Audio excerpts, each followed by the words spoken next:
This letter which is being shown on the screen, it is in Dari, it reflects that India paid $820,000 to TTP leadership through its collaborators.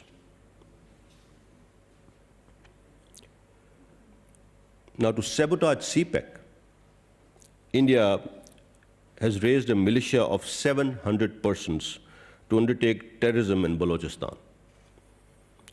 A commission comprising 24 members was created, which included 10 raw operatives. $60 million were dedicated to this force.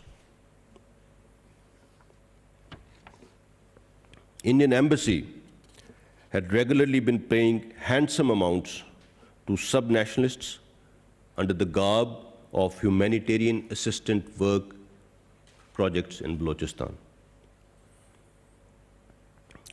We have corroborating evidence of 4 such transactions in the dossier of about $23.35 million.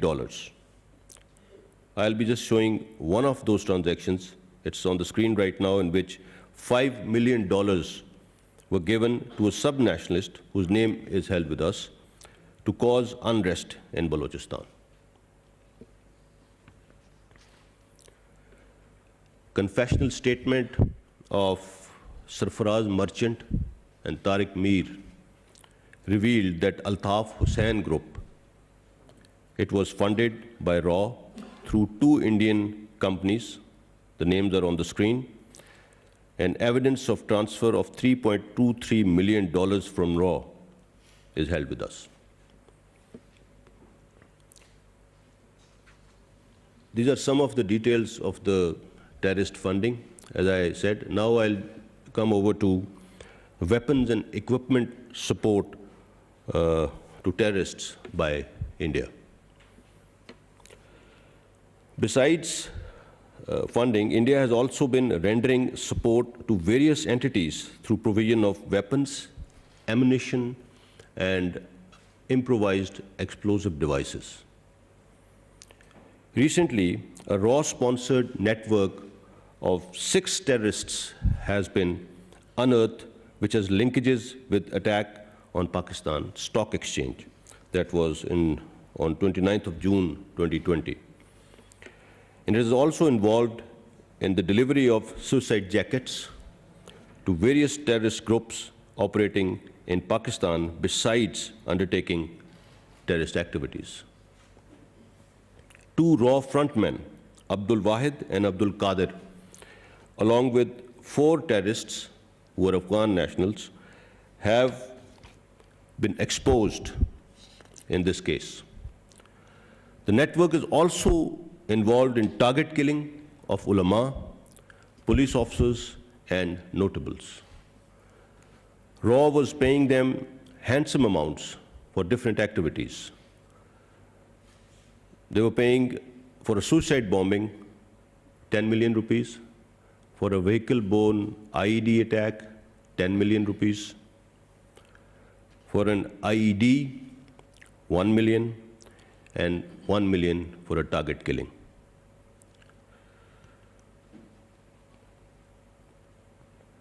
The security forces have also intercepted huge caches of suicide jackets, IEDs, explosives, weapons, and ammunition.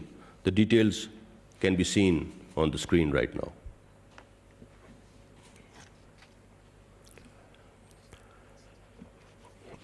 Here we also have the evidence of RAW providing weapons, ammunition, and IEDs to Tehreek-e-Taliban Pakistan commanders. The letter shown on the screen right now in Dari reads that TTP leaders, after collecting the weapons, safely reached their locations after crossing the border into Pakistan. RAW agent was found involved in motivating the tribals in Khyber Pakhtunkhwa to send fighters in Afghanistan for training. The letter being reflected on the screen it reads that Raw handler also delivered IEDs and weapons in the bordering areas of North and South Waziristan during this visit.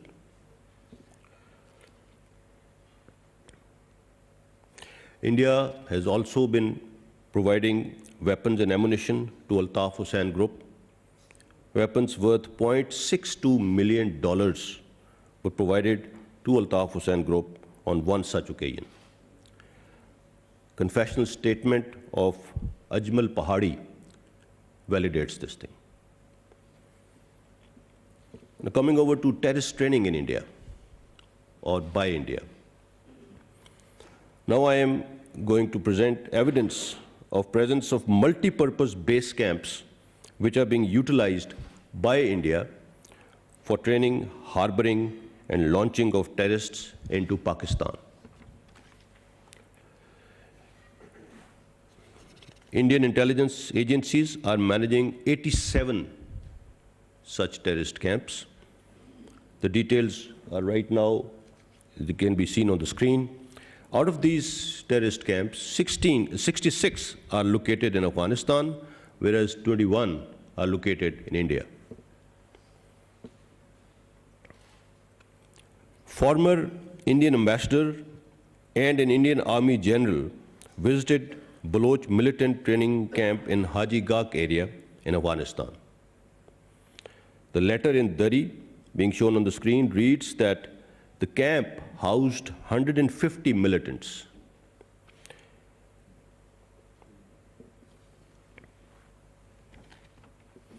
On another occasion, India paid $30 million to establish a camp in area of Sarhad Lawa, Kandahar, for dissidents of Balochistan. The letter you can see on the screens, it narrates that RAW was responsible for provision of weapons and ammunition, for which 4 helicopters were also used.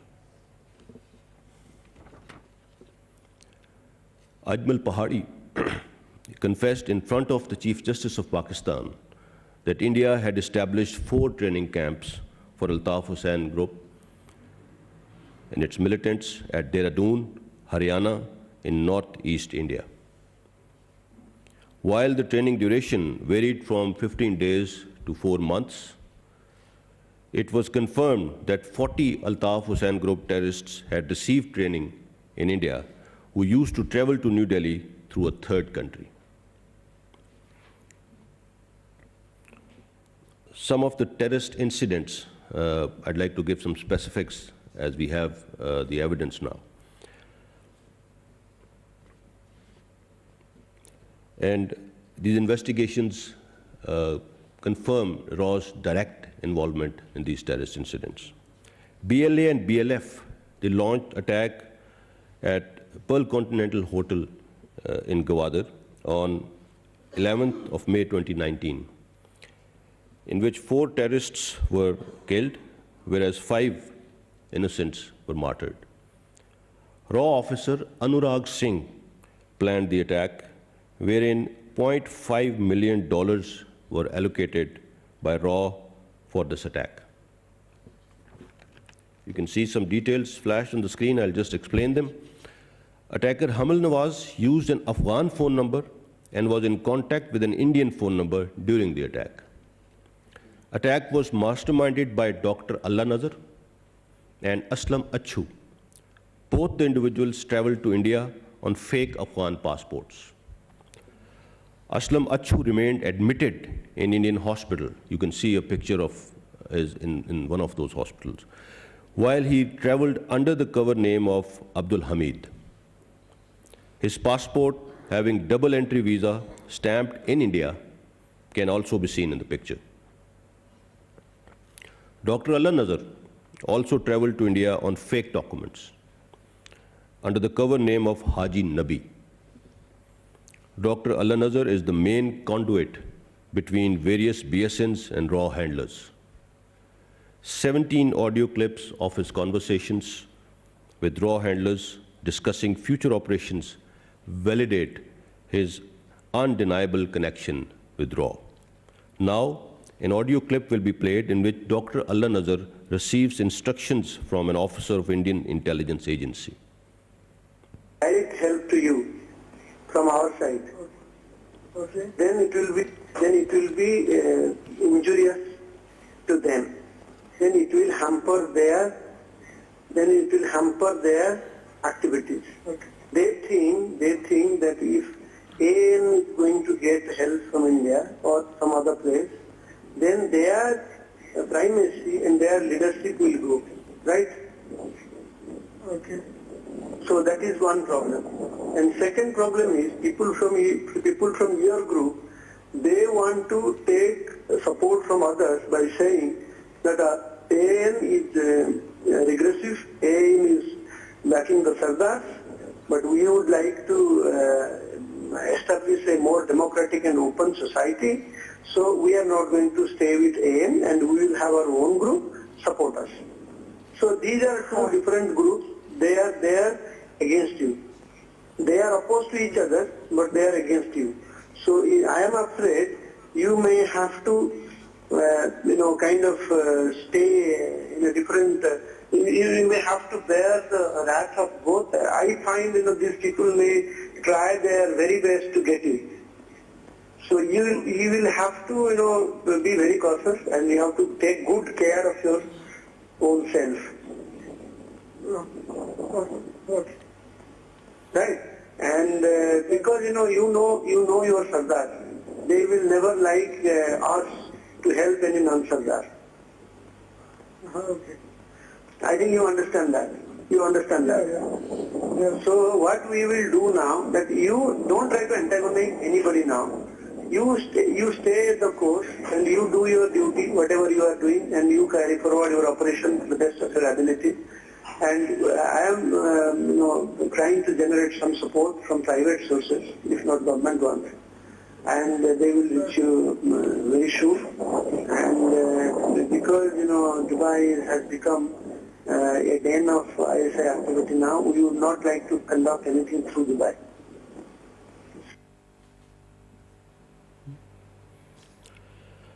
Now, the investigations of attack on Agriculture University in Peshawar of 26th October 2017, it led to the masterminds of APS attack. RAW had hired 3 facilitators for planning the attack on Agriculture University, including Malik Faridoon, who was also involved in planning of APS attack. Malik Faridoon, soon after the APS attack, went to the Indian consulate in Jalalabad to celebrate. He also visited India for medical treatment in 2017. There he remained admitted in Primus Hospital, his name in the patient list, pictures with hospital attendant, and RAW handler Amarjeet Singh validate his connections with RAW. The attackers of Agriculture University were in contact with various Afghan numbers during the attack and live streamed the videos to their handlers. Now, these videos were also uploaded from Afghan IP addresses.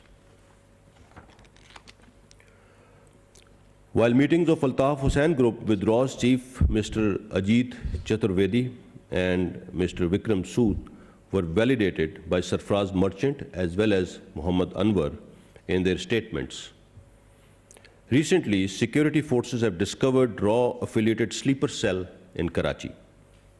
13 individuals of the gang have been apprehended and produced in anti-terrorist courts, whereas Mahmood Siddiqui, the main accused who was operating this network, is absconder and residing in India. 2 JITs have been constituted and investigations are underway. On 11th May 2020, Peshawar police became victim of an IED attack, which resulted in injuries to 2 police personnel and 3 others. The attack was masterminded by 2 RAW frontmen, Noor Muhammad and Zabiullah, who were found operating from Indian consulate in Jalalabad. You can see some details on the screen. Busting of this network has averted planned future attacks on some important locations which can be read on the screen.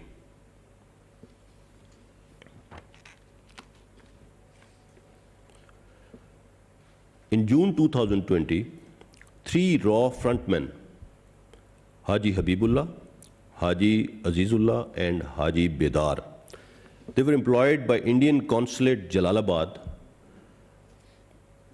tasked 6 Jamaat-ul-Ahrar terrorists, 3 Pakistanis and 3 Afghan nationals, in Pakistan to identify important personalities for target killing. The network has remained involved in various target killings in Peshawar in the past as well, and has linkages with the suicide attack of Mardan Judicial Complex in 2016. Further investigations are under progress. On 14th of August this year, Pakistan's intelligence agencies averted a massive terrorist attack planned by India. An officer from Indian intelligence agency, Major Farmin Das, which is his code name, operating from Kabul, was planning the attack. He arranged transportation of mines, rockets, and explosives, which have been recovered. The network had already carried out 7 terrorist attacks in Hub, Mastung, Quetta, and Sorab on